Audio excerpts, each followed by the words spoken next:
नमस्कार दोस्तों, competition war के YouTube चैनल में आपका स्वागत है। मेरा नाम है संदीप। उपस्थित हूँ आपके लिए लेकर तथ्य सार में एक नई वीडियो। दोस्तों, आज की वीडियो में हम उत्तर प्रदेश की जनजातियों के संदर्भ में विस्तार पूर्वक बातचीत करेंगे। दोस्तों, यदि आप चैनल पर नए हैं तो सबसे पहले इस चैनल को आप सब्सक्राइब कर दीजिए, बेल आइकन को हिट कर दीजिए ताकि आने वाले वीडियोस के नोटिफिकेशंस आपको मिलते रहें। दोस्तों, इस वीडियो के डिस्क्रिप्शन में हमने कंपटीशन वॉर के ऑफिशियल टेलीग्राम चैनल के अलावा कुछ अन्य वीडियो जो कि रिसेंटली इस चैनल पर पोस्टेड हैं, उनका लिंक हमने दे रखा है। लिंक जरूर चेकआउट कीजिएगा, हो सकता है आपके कुछ काम की चीजें वहां पर मिल जाए। तो दोस्तों, आइए उत्तर प्रदेश की जनजातियों के संदर्भ में विस्तार पूर्वक बात करते हैं।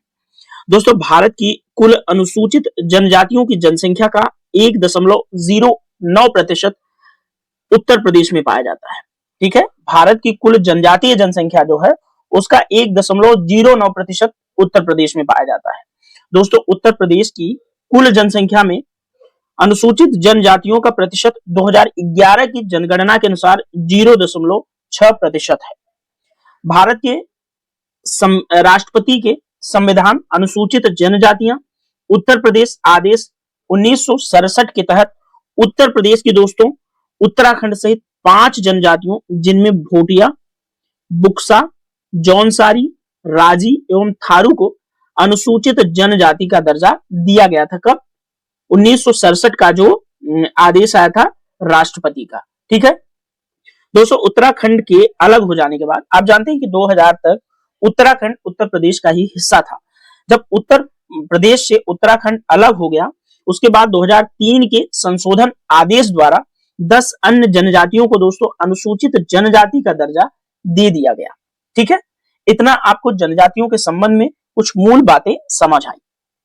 दोस्तों, उत्तर प्रदेश में पाई जाने वाली प्रमुख जनजाति एवं जनजातीय समूह गोंड, खरवार, सहरिया, बैगा, अगरिया, पंखा, पनिका, चेरो, भूइया, भूनिया, पटारी, परहिया, ये सब जनजातीय समूह हैं जो कि उत्तर प्रदेश में पाए जाते हैं। ठीक है दोस्तों, इनके अतिरिक्त भोटिया, बुक्सा या बोक्सा, जौनसारी, राजी और थारू तथा महिगीर आदि जो जनजातीय समुदाय हैं यहाँ थोड़ा अत्यल्प संख्या में पाए जाते हैं। ठीक है, लेकिन ये भी जनजातीय समूह उत्तर प्रदेश में पाए जाते हैं। दोस्तों, 2011 की जनगणना की बात करें तो जो गोंड जनजातीय समूह है वो उत्तर प्रदेश का सबसे बड़ा जनजातीय समूह है, जिनकी जनसंख्या आपको यहाँ पर लिखी हुई दिख रही है, इसको आप देख लीजिएगा। उसके बाद दोस्तों गोंड जनजातीय समूह जो उत्तर प्रदेश का सबसे बड़ा जनजातीय समूह है, उसके बाद दूसरे नंबर पर खरवार है जिनकी जनसंख्या 1,60,676 है। तीसरे नंबर पर आता है थारू जो कि 1,05,291 इनकी जनसंख्या है। ठीक है, तो ये 3 बड़े जनजातीय समूह उत्तर प्रदेश के आपको याद रखने हैं। पहला गोंड जनजातीय समूह जो कि उत्तर प्रदेश का सबसे बड़ा जनजातीय समूह है, दूसरे नंबर पर आता है खरवार जनजातीय समूह और तीसरे नंबर पर है थारू जनजातीय समूह। ये तीनों जनजातीय समूहों को आप सीक्वेंस वाइज याद रखना, आपसे पूछा जा सकता है क्रम में मिला करके। ठीक है, अब दोस्तों उत्तर प्रदेश के जालौन और अयोध्या जिलों के अंतर्गत एक भी जनजाति नहीं आती। ये तो महत्वपूर्ण जिले हैं उत्तर प्रदेश के, आप लोगों को याद रखना चाहिए, बहुत इंपॉर्टेंट होगा। पूछ सकता है कि उत्तर प्रदेश के किन 2 जिलों में जनजातीय समूह या जनजातीय जनसंख्या नहीं पाई जाती। तो ये 2 जो है जनजातियां हैं, 2 जिले हैं, जालौन और अयोध्या। ठीक है, जो कि पहले फैजाबाद था। ठीक है दोस्तों, तो इतना आई होप आपको जनजातियों के संदर्भ में कुछ मूल बातें जो उत्तर प्रदेश की जनजातियां हैं उनसे समझ में आ गई है। अब आइए ये जो जनजातीय समूह हैं उनको हम अलग अलग सेपरेटली डिस्कस करते हैं और उन जनजातियों के कुछ हम जो स्थान है कहाँ पाई जाते हैं उनको डिस्कस करेंगे। किस वंश से आती हैं, उनकी शारीरिक संरचना क्या है, उनकी संस्कृति क्या है, वो किस विशेष त्योहार को मनाते हैं, या फिर उनके समूह के अंदर वैवाहिक प्रथा कौन सी है जो कि बड़ी इंटरेस्टिंग जो विवाह का इनके यहाँ कल्चर चलता है, वो सारी चीजें हम देखेंगे उत्तर प्रदेश के संदर्भ में। ठीक है, तो आइए उत्तर प्रदेश की जनजातीय समूहों में सबसे पहले हम थारू जनजातीय समुदाय को लेंगे और इस पर विस्तार पूर्वक बात करेंगे। दोस्तों, स्क्रीन पर साइड में जो बॉक्स बना है वहां पर एक जो है ये बॉक्स आपके लिए बहुत ज्यादा इंपॉर्टेंट है। यदि आप पूरा डिस्कशन ना देखकर सिर्फ ये बॉक्स भी देख जाएंगे तो आपको यूपी के अंदर जो भी एग्जाम में जनजातीय से जो संबंधित सवाल आएंगे वहां आप उसको कर पाएंगे। तो सबसे पहले ये बॉक्स ही हम डिस्कस कर लेते हैं, उसके बाद हम थारू जनजातीय समूह को विस्तार पूर्वक डिस्कस करेंगे। तो भैया सबसे पहले गोंड जनजातीय समूह है, जो कि गोंड, धुरिया, नायक और ओझा, पथारी और राजगोंड, ये जनजातियां गोंड समूह के अंतर्गत पाई जाती हैं। अब जिलेवार जो है इनका वितरण देख लेते हैं कि ये गोंड जनजातीय समूह किन किन जिलों में उत्तर प्रदेश के पाया जाता है। तो सबसे पहले दोस्तों महाराजगंज, सिद्धार्थनगर, बस्ती, गोरखपुर, देवरिया, मऊ, आजमगढ़, जौनपुर, बलिया, गाजीपुर, वाराणसी, मिर्जापुर, सोनभद्र, संत कबीर नगर, कुशीनगर, चंदौली और भदोही। दोस्तों गोंड जनजातीय समूह इन जिलों में पाए जाते हैं और ये जिले दोस्तों उत्तर प्रदेश के पूर्वी हिस्से के जिले हैं, जिनको हम पूर्वांचल के नाम से जानते हैं, याद रखिएगा। दूसरा जनजातीय समूह जो कि खरवार है, जिसके अंतर्गत खरवार और खैरवार जनजातियां पाई जाती हैं और ये दोस्तों उत्तर प्रदेश के देवरिया, बलिया, गाजीपुर, वाराणसी और सोनभद्र जिलों के अंदर खरवार जनजातीय समूह पाई जाती है, याद रखिएगा। तीसरे नंबर पर सहरिया जनजाति है, जो कि दोस्तों उत्तर प्रदेश के ललितपुर, जो कि दक्षिणी जिला है उत्तर प्रदेश का, वहां पर पाई जाती है। और सहरिया जनजाति राजस्थान और एमपी में भी पाई जाती है। तो निश्चित तौर पे जो एमपी और राजस्थान के एमपी से बॉर्डर शेयर करता है मुख्य रूप से ललितपुर, तो वहां पर सहरिया जनजातीय समूह देखने को मिलता है। चौथे नंबर पर है दोस्तों पहरिया जनजातीय समूह, जो कि सोनभद्र में पाया जाएगा। पांचवें पे पैगा जनजातीय समूह, जो कि सोनभद्र में। पंखा और पनिका भी सोनभद्र और मिर्जापुर में पाए जाएंगे। अगरिया दोस्तों आपको मिलेगी सोनभद्र में। पटारी मिल जाएगी सोनभद्र में। चेरो जनजाति मिल जाएगी सोनभद्र और वाराणसी में। और 10वें नंबर पर भुइया या भुइनिया, जो कि सोनभद्र में आपको मिल जाएगी। आप यहाँ पर एक चीज नोटिस कर रहे होंगे, सोनभद्र के अंदर काफी जनजातियां मिल रही हैं आपको, ठीक है। तो सोनभद्र और मिर्जापुर जो जिले हैं वो जनजातियों के मामले में बहुलता रखते हैं, ठीक है। तो याद रखिएगा, इंपॉर्टेंट है, ठीक है। और यहाँ पर सहरिया जनजाति भी आपके लिए बहुत अधिक इंपॉर्टेंट है, क्योंकि ये सिर्फ एक जिले में पाई जा रही, जो कि ललितपुर है, ठीक है। और बाकी इन सब 4 से लेकर 10 नंबर तक आप लोग जरूर याद रखिएगा, ठीक है। अब यहाँ नोट में कुछ बातें दी हुई हैं। तो दोस्तों 2022 में अधिसूचित संशोधन आदेश के द्वारा गोंड समूह जनपदों में संत कबीर नगर, कुशीनगर, चंदौली और भदोही को भी अब शामिल कर लिया गया है। ये चीज आप लोग याद रखेंगे, ठीक है। तो ये बॉक्स आपके लिए बहुत ज्यादा इंपॉर्टेंट है, याद रखिएगा, ठीक है। दोस्तों आइए अब थारू जनजातीय जो समूह है उसके बारे में हम विस्तार पूर्वक बात करेंगे। काफी इंपॉर्टेंट है थारू जनजातीय समूह, तो आप लोग जो है थोड़ा सा ध्यान पूर्वक सुनिएगा। उत्तर प्रदेश में दोस्तों थारू समूह की एकमात्र जनजाति जो है वो थारू पाई जाती है। थारू जो जनजातीय समूह है उसकी एकमात्र जनजाति यूपी में पाई जाती है, जिसको थारू बोलते हैं। दोस्तों थारू जनजाति उत्तर प्रदेश के गोरखपुर के तराई भाग और बलरामपुर में निवास करती है, याद रखिएगा। इनका निवास स्थान भी आपको याद रहना चाहिए। और ये दोस्तों जनजातियां अपने आप को किरात वंशीय मानती हैं, ठीक है।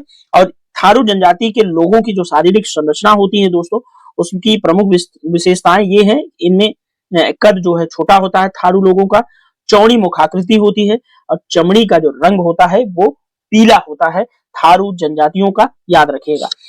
थारू जनजातियों का जो मुख्य भोजन है दोस्तों मुख्य रूप से चावल है, याद रखेंगे। दोपहर और शाम के भोजन के लिए थारू लोग मिजनी और बेरी शब्दों का इस्तेमाल करते हैं, ठीक है। मिजनी और बेरी 2 शब्द हैं जो कि दोपहर और शाम के भोजन के लिए थारू जनजातियों द्वारा इस्तेमाल किए जाते हैं। आप लोग इसको याद रखिएगा। तो मिजनी बोलेंगे दोपहर के भोजन को और शाम के भोजन को बेरी बोलेंगे, ये भी याद रखिएगा क्योंकि पूछा जा सकता है, काफी इंटरेस्टिंग फैक्ट है। दोस्तों थारू जनजाति के लोग अपने घरों का निर्माण जो है लकड़ी के लट्ठों और नरकुलों से करते हैं। घरों का निर्माण कैसे करते हैं ये यहाँ पर देख सकते हैं, क्योंकि जनजातियां काफी जो है गरीब होती हैं, पॉवर्टी इनके यहाँ अधिक होती है, इसलिए ये लकड़ी के लट्ठों और नरकुलों का यूज करते हैं। लेकिन दोस्तों उत्तर प्रदेश के अंदर अब जनजातियों को की जो स्थिति है वो काफी इंप्रूव हुई है। उनको पक्के घर भी प्रोवाइड कराए गए हैं सरकार द्वारा, ठीक है। तो सरकार हमारी जनजातियों के संबंध में काफी अच्छे अच्छे काम कर रही है। उनके संबंध में जो है उनके जो लोकल उत्पाद हैं उनके लिए भी ट्राइब्स इंडिया नाम का एक जो है संगठन भी बनाया गया है, जो कि उनके लोकल उत्पादों को जो है नियमित करता है, ठीक है। दोस्तों थारू जनजाति की बात करें तो थारू जनजाति के लोगों की पारिवारिक व्यवस्था ऐसी है, संयुक्त परिवार प्रथा से संबंधित है। यहाँ पर दोस्तों एक बात छोटी सी मन की बात है, मैं भी प्रधानमंत्री जी की तरह कह लेता हूँ। संयुक्त परिवार, संयुक्त परिवार दोस्तों काफी अच्छी प्रथा रही है और काफी प्राचीन प्रथा रही है, जिसमें परिवार के जितने भी भाई होते हैं, जितने भी बच्चे होते हैं, सब एक साथ रहते हैं, एक चूल्हे में खाना बनता है और साथ साथ बड़े सौहार्द के साथ जीवन जीते हैं। लेकिन अब जिस तरह से आधुनिकीकरण हो रहा है, आधुनिकता की तरफ हम बढ़ रहे हैं, तब से हमारे यहाँ न्यूक्लियर फैमिली की जो प्रथा है वो काफी तेजी से बढ़ रही है, जो कि कहीं कहीं लोगों को लगता है कि हम अच्छा जीवन स्तर प्राप्त करने के लिए, अगर एक व्यक्ति कोई परिवार का गवर्नमेंट जॉब में है तो अपने बच्चों को लेकर के गांव से शहर चला जाता है, वो और उसको कहता है कि हम जो है बच्चों की अच्छी शिक्षा और अच्छे भविष्य के लिए शहर आए हैं, जबकि एक चीज वो कहीं न कहीं खो रहा होता है। बच्चे जो चाचा ताऊ मामा मामी इन सब जो पारिवारिक रिश्ते होते हैं, उनका जो स्नेह है जो प्राप्त करना होता है, वो बच्चे उससे वंचित रह जाते हैं। खैर ये तो जो है टॉपिक से थोड़ा भटकना हो जाएगा, लेकिन ये मन की बात थी, इसको कहना थोड़ा सा मुझे जरूरी लगा तो मैंने कह दी। खैर पारिवारिक व्यवस्था आप लोग थारू जनजातियों की याद रखिएगा। थारू जनजाति लोग दोस्तों एक महत्वपूर्ण फैक्ट है, दिवाली को, जो दिवाली त्योहार है उसको शोक पर्व के रूप में मनाते हैं, ठीक है। और थारू जनजातियों में एक विवाह बहुत प्रचलित है, बदला विवाह, ठीक है, याद रखिएगा। बदला विवाह काफी प्रचलित है थारू जनजातियों में। तो थारू जनजातियों में थोड़ा सा और डिस्कस करेंगे और अन्य जो जनजातियां उत्तर प्रदेश में हैं उनको भी देखेंगे। आइए थारू जनजातियों को के डिस्कशन में थोड़ा सा और आगे बढ़ते हैं। दोस्तों थारू लोग जो है वो बदला विवाह प्रचलित है इनके यहाँ। ये मैंने बताया था डिस्कशन के पहले ही, शुरुआत में ही, कि इनके विवाह की जो पद्धति है वो काफी इंटरेस्टिंग होती है, इसको भी हम लोग डिस्कस करेंगे। तो याद रखिएगा बदला विवाह प्रचलित है थारू जनजाति लोगों में, ठीक है। थारू जनजाति दोस्तों इन लोगों को शिक्षा प्रदान करने के लिए उत्तर प्रदेश सरकार द्वारा लखीमपुर खीरी में एक महाविद्यालय भी बनाया गया है, थारू जनजाति महाविद्यालय बना है, ठीक है। और जनजाति संग्रहालय भी बनाए जा रहे हैं उत्तर प्रदेश के अंदर, ये भी प्रदेश सरकार की काफी अच्छी पहल है और महत्वपूर्ण भी है। अब दोस्तों बजहर नामक एक पर्व मनाया जाता है थारू जनजातियों द्वारा, याद रहे बजहर पर्व थारू जनजातियों द्वारा मनाया जाता है। और उत्तर प्रदेश में दोस्तों थारू विकास परियोजना का प्रारंभ 2 अक्टूबर 1980 में ही किया गया था, जो कि थारू जनजातियों की स्थिति में बदलाव के लिए किया गया था। दोस्तों दूसरी जनजाति है उत्तर प्रदेश की जौनसारी, उसके बारे में थोड़ा सा यहाँ पर डिटेल डिस्कशन करते हैं। तो जौनसारी जनजाति द्वारा दोस्तों विक्सु, पांचोई, दियाई ये उत्सव मनाए जाते हैं, ठीक है, याद रखिएगा। विक्सु, पांचोई और दियाई उत्सव मनाए जाते हैं किसके द्वारा? थारू जनजातियों द्वारा। सवाल आपसे सीधे पूछा जा सकता है तो याद रखिएगा, ठीक है।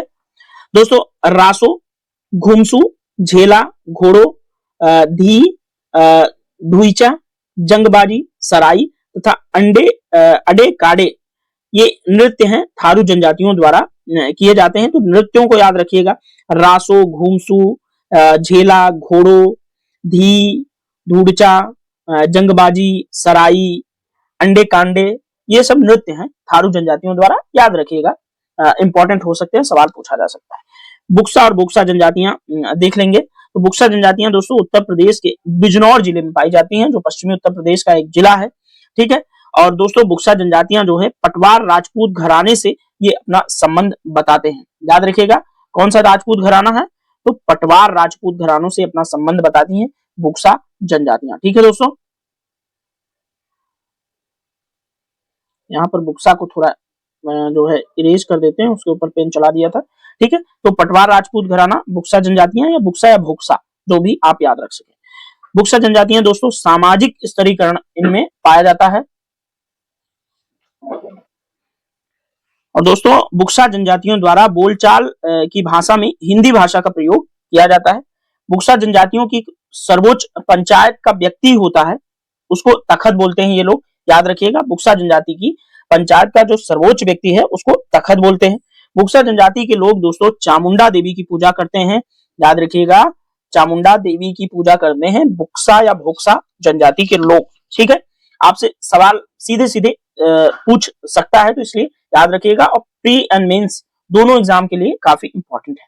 और दोस्तों अगली जनजाति है महिगीर, जिसके बारे में हम डिस्कस करेंगे, महिगीर जनजाति, ठीक है। और महिगीर जनजाति है दोस्तों उत्तर प्रदेश में सबसे बड़ी बात यह है कि ये एसटी कैटेगरी में नहीं आती, यानी कि शेड्यूल्ड ट्राइब्स में नहीं आती, महिगीर जनजाति ये आती है प्रदेश में ओबीसी में, अदर बैकवर्ड कास्ट के अंदर महिगीर जनजाति को शामिल किया गया है। और उत्तर प्रदेश के ये बिजनौर जिले में पाई जाती है महिगीर जनजाति, याद रखिएगा।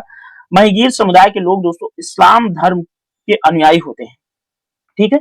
और महिगीर समुदाय की अर्थव्यवस्था का जो मुख्य आधार होता है दोस्तों, वो होता है मछली पकड़ना, ठीक है। इनका जो मुख्य व्यवसाय है महिगीर का, वो मछली पकड़ना है।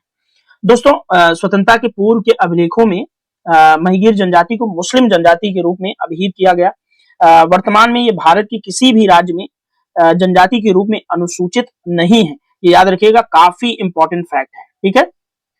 महिगीर जो जनजाति है, जो उत्तर प्रदेश के बिजनौर जिले में पाई जाती है, वो उत्तर प्रदेश में ओबीसी कैटेगरी में शामिल है और किसी भी राज्य में, प्रदेश के पूरे भारत के किसी भी राज्य में इसको अनुसूचित जाति के दर्जे में शामिल नहीं किया जाता, ठीक है, याद रखिएगा। आइए खरवार के बारे में बात करते हैं। और खरवार जनजाति दोस्तों उत्तर प्रदेश के सोनभद्र, देवरिया, बलिया, गाजीपुर, वाराणसी जिलों में पाई जाती है। अब दोस्तों खरवार जनजाति की कुछ उपजातियां भी हैं, यहाँ पर देख लीजिए, जिसमें सूरजवंशी, पतबंदी, दौलतबंदी, खेरी, राउत, मोगती, मोझायाली, गुंजू और अरमिया, ये खरवार जनजातियों की कुछ उपजातियां हैं। ये चीज आप लोग याद रखिएगा, ठीक है, इंपॉर्टेंट है। खरवार जनजाति का मूल क्षेत्र दोस्तों पलामू जिला, जो कि झारखंड का एक जिला है, वहां पर है, इनका मूल निवास स्थान है। खरवार के प्रमुख देवता आप लोगों को याद रखनी चाहिए, जिसमें बदहूस, वनसंती, दूल्हा देव, घमसान और गोरैया, ये खरवार जनजाति के मुख्य देवता हैं, याद रखिएगा। कर्मा नृत्य दोस्तों किया जाता है खरवार जनजाति द्वारा, जो कि काफी इंपॉर्टेंट फैक्ट है। कर्मा नृत्य पूछ सकता है और एग्जाम में पहले भी पूछा गया है प्रीवियस ईयर्स में, और जो लोग प्रीवियस ईयर का एनालिसिस करते होंगे वो जानते होंगे खरवार जनजाति का जो कर्मा नृत्य है वो कई बार पूछा जा चुका है। दोस्तों सैनिटरी मार्ट योजना उत्तर प्रदेश राज्य के अनुसूचित जाति विकास विभाग द्वारा 2001 से 2 में लागू की गई थी। इसका उद्देश्य जो है दोस्तों सिर पर मैला ढोने वाले लोगों को रोककर उन्हें रोजगार देकर अन्य रोजगारों में लगाना, ठीक है। तो याद रखिए सैनिटरी मार्ट योजना किस लिए है, तो जो सिर पर मैला ढोने की प्रथा है उसको समाप्त करके उन्हें दूसरे अच्छे रोजगारों में लगाना, जिनसे उनका सामाजिक स्तर थोड़ा सा बढ़ सके, ठीक है। तो दोस्तों जनजातियों का जो उत्तर प्रदेश की जनजातियों का चैप्टर है वो इतना ही था, और हमने इसमें विशेष रूप से इंपॉर्टेंट चीजें डिस्कस की, आप लोग इसको याद रखिएगा। अब इस वीडियो में इतना ही, मिलेंगे किसी अन्य यूपी पीसीएस के वीडियो में, यूपी स्पेशल के वीडियो में, और हमारी जो करंट अफेयर्स की समसामयिक घटनाक्रम की जो क्लास कंटिन्यू है जून 2023 से, उस क्लास का काफी बेनिफिट है आप लोगों को। यूपी पीसीएस आने वाला है, उसमें काफी बेनिफिट होगा, तो आप लोग उस क्लास को कभी मिस मत करिएगा, क्योंकि बहुत इंपॉर्टेंट क्लास है। समसामयिक घटनाक्रम नाम से इस चैनल पर एक प्लेलिस्ट है, उसको आप लोग जरूर चेकआउट कीजिएगा, ठीक है। तो मिलेंगे अन्य वीडियो में, तब तक के लिए थैंक यू, धन्यवाद।